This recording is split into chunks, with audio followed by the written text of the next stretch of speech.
Jean-Philippe de Rosiers, avec un second tour des municipales en juin, est-ce qu'une campagne électorale est réellement possible ?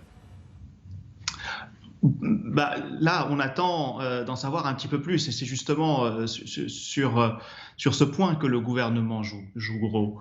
En réalité, vous avez évoqué l'enjeu politique et sanitaire. Non, l'enjeu pour le gouvernement et pour nous tous de ces élections municipales est un enjeu exclusivement politique sous conditions sanitaires.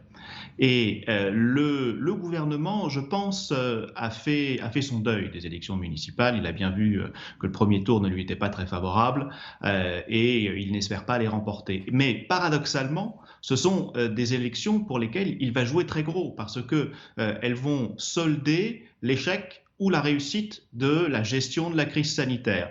Le premier tour a soldé la très mauvaise gestion. Les électeurs n'ont pas compris, c'était une véritable contradiction. On ferme les écoles, on ferme les restaurants, on ferme tout, mais il faut qu'on aille voter et on a vu comment cela s'est traduit. Un taux d'abstention record, 20% de plus, 20 points de plus que lors du scrutin précédent.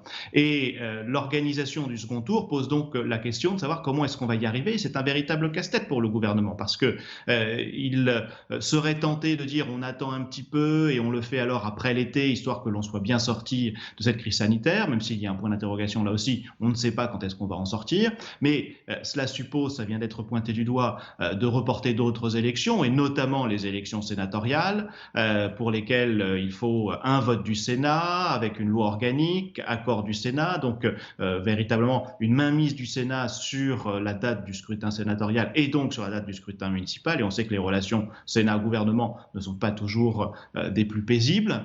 Et donc, pour éviter cela, il pourrait le faire avant l'été, mais avec toutes les conséquences que cela engendre et qui ont déjà été exposées, difficulté d'organiser une campagne, les conditions sanitaires, voilà. Donc l'enjeu est extrêmement politique, ça va montrer si le gouvernement a su gérer ou non la crise sanitaire, et ça va renvoyer ce message aux électeurs. Est-ce que les électeurs ont désormais confiance pour aller voter?